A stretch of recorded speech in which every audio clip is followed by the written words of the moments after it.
Okay, guys, so let's talk about the Xbox showcase today. So this was a pretty interesting showcase because it has been the first showcase since the last year. I think a lot of people were surprised by how good Xbox showcase was last year, and a lot of people had expectations for this new showcase. Definitely, it seems like Xbox and Microsoft were headed in the right direction of getting a lot of releases. For me, the showcase was a solid 7. We saw a lot of games. Announcement for the Outer Worlds 2 release date. There's also Grounded 2 and a lot of games that I don't remember. The list of games were pretty cool, but except that a lot of those games will be day one on Game Pass. So if you guys are subscribed to Game Pass, this showcase definitely made a lot of sense, okay? Because you can play those games without paying extra if you are a subscriber to Game Pass, which I think is pretty cool. I think this showcase solidifies what we all are thinking, right? Is that PlayStation is definitely lacking the games as of right now because Microsoft owns so many studios. They are able to be popping games like left and right if they choose so. So here we're seeing the gameplay for Outer Worlds, and there's definitely the feeling that as of right now, Xbox has more games than PlayStation. I know it seems like we are living in another timeline in which, and you guys can also see the Xbox PC branding that is happening right now because it seems that PC might be the home of Xbox for the future. I can see that happening definitely. But yeah, the PlayStation showcase, which was I think 2 days ago, I watched for certain parts. Okay, I was scrolling Twitter for a certain amount of time. But yeah, I do get this sense that as of right now, and this is the trailer for the High on Life 2, which is another sequel. We are still seeing some sequels because as we are headed to the end of generation, which is the new generation is coming, I think in 2 years. So in 2 years, we're gonna get a new generation, and these games that we are seeing right now should be up to them because for the new generation, I think a lot will change. I think games will be a lot more demanding for the next generation, especially with the addition of ray tracing and other rendering techniques, which will make these games exclusive, at least on hardware, for the next generation. As we saw with this generation, games leaving the PlayStation 4 and Xbox One hardware. But as for games, we are seeing plenty of games. Let me see if this is in 4K, like putting 4K. So this was an announcement of the new handheld, which I did a dedicated video about. So we can skip this. Here's Sarah Bond talking about the future of Xbox. Let's just have a listen. She's pretty much saying that Xbox is trying to get as many players as possible. I know that the console diehards don't like this, especially because now Xbox games are releasing on PlayStation. But as I play on PC, this is like it's common for me. We see games leaving PC and going for consoles all the time. It's actually a sign that the game was successful, because if the game is successful on PC, a port for consoles is the next logical step. But let's have a listen to what Sarah has to say. Let me see. Okay. Let's have a listen.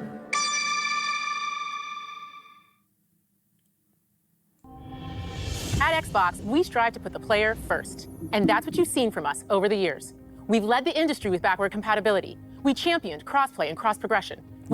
Crossplay was something that PlayStation was holding back. Do you guys remember that whole Fortnite debacle? We don't know if it was an accident or not, but Fortnite had crossplay activated between PlayStation and Xbox users, and all players saw that it was completely possible to do that, and PlayStation had to bend the knee and allow that, and now all games, all multiplayer games, have crossplay between PC and consoles. Yeah, it's definitely definitely different times. It's definitely something that we saw through the years, is that gaming is becoming device agnostic, which I think is a pretty good move for gamers because it makes easier to access games. Yeah, that's pretty cool. Deliver Game Pass, first on console, then on PC, and with cloud gaming. So what's next? How can we give you even more freedom, more choice, more ways to play? Our next step is to unify your gaming no matter where you buy or play. So we're building an Xbox experience designed for players, not locked to a single store or tied to one device. The Xbox Ally is an Xbox you can hold in your hands, bringing together the power of Xbox and the freedom of Windows. On this Xbox, you can play games across your entire library, including all the Windows games. They are only available on console, on PC. I know that Xbox run a virtualized version of the Windows kernel, so it's theoretically possible to do this. I know that some issues with licensing might appear, but I think Microsoft might have the leverage to go through PC game stores, from Xbox and Battle.net to Steam, GOG, and Ubisoft Connect. And the highly anticipated Hollow Knight Silksong will be available at launch and in Game Pass when the Ally releases later this year. In fact, every new game you see in today's show will be playable on the Xbox Ally. We have Okay, so now again, this is an Xbox marketing or branding that they are doing. always wanted you to have the unique experience of Xbox on any screen. That's why we're investing in Xbox Play Anywhere. Whether you're playing on console, PC, There's 1,000 games. I would like to see if there's a website that compiles all of those 1,000 games. They are available on Play Anywhere. TV, or any Windows handheld like the new Xbox Ally, the Xbox experience roams with you. Your library, progression, friends, and achievements. There are over 1,000 Xbox Play Anywhere games on Xbox today. And every new game you see in today's show, from our partners and our studios, is Xbox Play Anywhere. And because it's Xbox, you can always have access to Game Pass with a diverse lineup of games from the biggest franchises to critically acclaimed indie hits. This is the freedom we believe players should have. Dude, so Game Pass subscribers are doing really well. There's so many games to play right now. Yeah, I think that's definitely something that Game Pass allowed people with. It was a choice of just paying a subscription and playing whatever the game they want to play from the catalog, which I think is pretty neat. But then again, I as comparing to PlayStation, which is trying to hold the line, right, and keeping the traditional business way of doing things. It's really interesting because I think as things keep changing, I think it's pretty likely that Game Pass has a lot of room to grow, and especially showing games and growing the catalog, because many of these games are first party. Xbox is gonna keep growing their catalog, which I think is pretty cool. Any game, anywhere. And we are giving it our all every day to make this vision real. But it all comes back Okay, to let's go ahead. I want to see there was a DLC for Indiana Jones. So we also got a new Grounded game, a sequel. I want to see Phil Spencer. There's so many games, right? So many games. There was a Korean game. I don't know if it was this one. Yeah.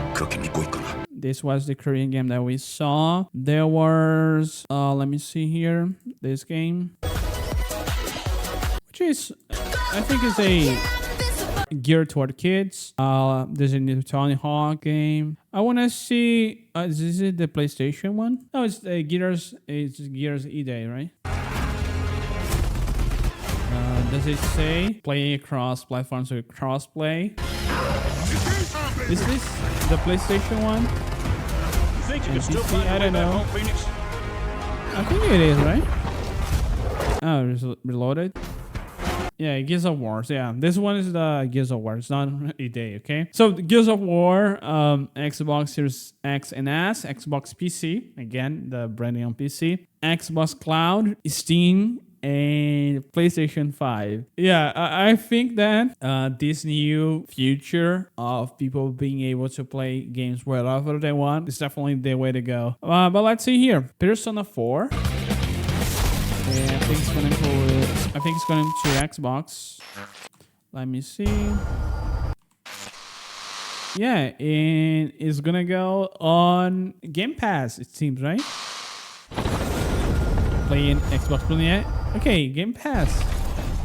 I want to see a collection. So Sea of Thieves. There's the Invincible game, I think. Final Fantasy. Let me see. Final Fantasy. I want to see information about that. Let's see. Final Fantasy.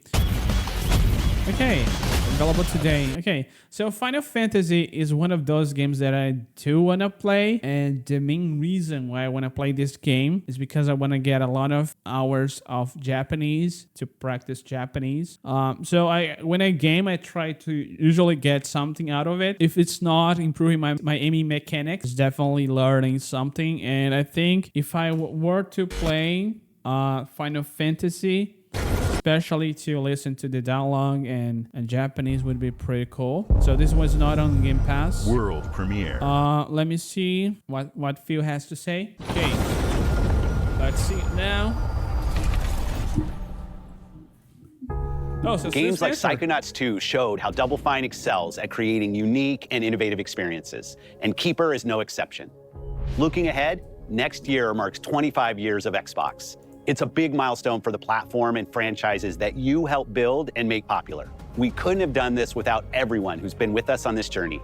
As we think about bringing a new generation of players to these iconic franchises, I'm excited to share that players will get to celebrate 25 years of Xbox with a new Fable, the next Forza, Gears of War E-Day. Okay, so there's a new Forza game. Okay, so in the 20th anniversary of Xbox next year, there's gonna be a new Forza game. Okay. And the return of a classic that's been with us since the beginning. Today, return of a classic is Halo? I think it's Halo, right? I think it's Halo. You've seen an incredible range of games from creators across the globe. Creators like In Exile reaching for new heights with Clockwork Revolution. Sluggerfly making Team Meat's modern classic platformer into 3D. Square Enix bringing more of the critically acclaimed Final Fantasy franchise to our players. And Team Ninja returning to the beloved series they debuted on Xbox. You've also seen the next Xbox hardware release.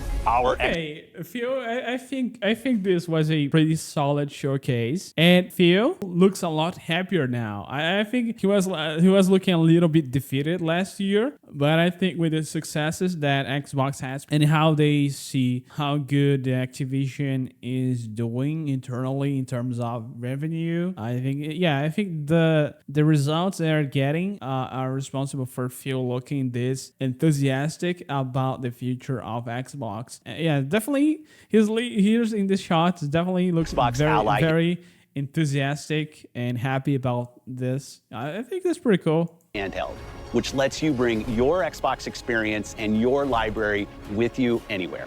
I hope you enjoyed the breadth and depth of the games, updates, and experiences that are coming to Xbox from our partners and our own creative teams. We're seeing more players on our platform and in our games than ever, thanks to all of you. We're proud of the creativity that Obsidian is delivering this year.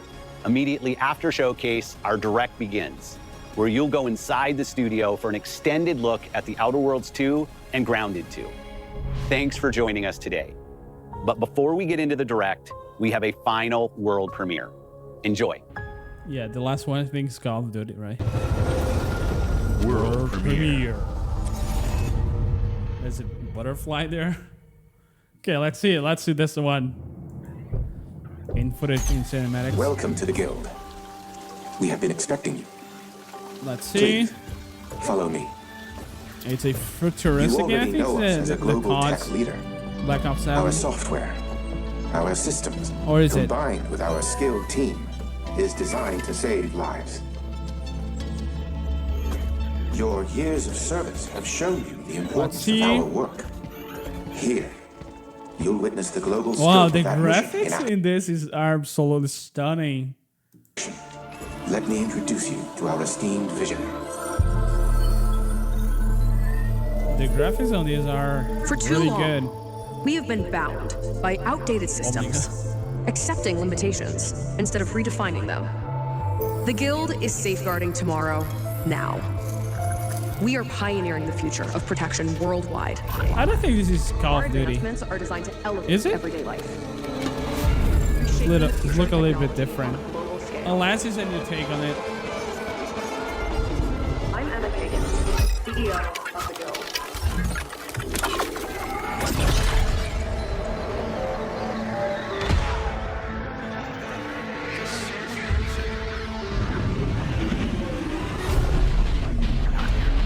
Okay, it's like a Inception kind of vibes. Some Chinese text.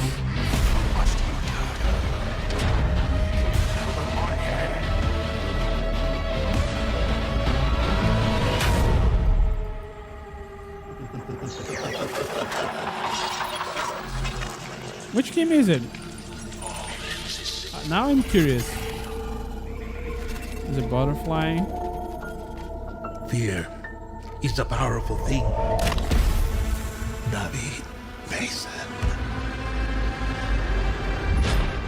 Menendez. Yeah, it seems to be Call of Duty, yeah. Now it seems to be Call of Duty. Yeah, Black Ops 7, yeah, definitely, dude. Oh my god, dude. That was not looking like a Call of Duty game. Like, the graphics are way too good. Oh my god. So they're going for a fully realistic. Okay. I definitely gonna check that out. Okay. Okay, so this was the Xbox showcase, okay? But yeah, definitely that the last Call of Duty trailer was, I was kind of looking for it. It's definitely mind-blowing, that Call of Duty trailer, but I'm stick with the 7 because we could have gotten more information about other games from Xbox Studios. But yeah, I think that overall, with the release of the handheld and this, a lot of these games coming to Game Pass, I think it's definitely worth it to watch this showcase, especially because it is way more accessible than PlayStation. But yeah, guys, well, let me know what you guys think down below. If you guys watched the showcase, what are you guys' opinions on it? So let me know down below in the comments. And see you guys in the next one, guys. Peace out.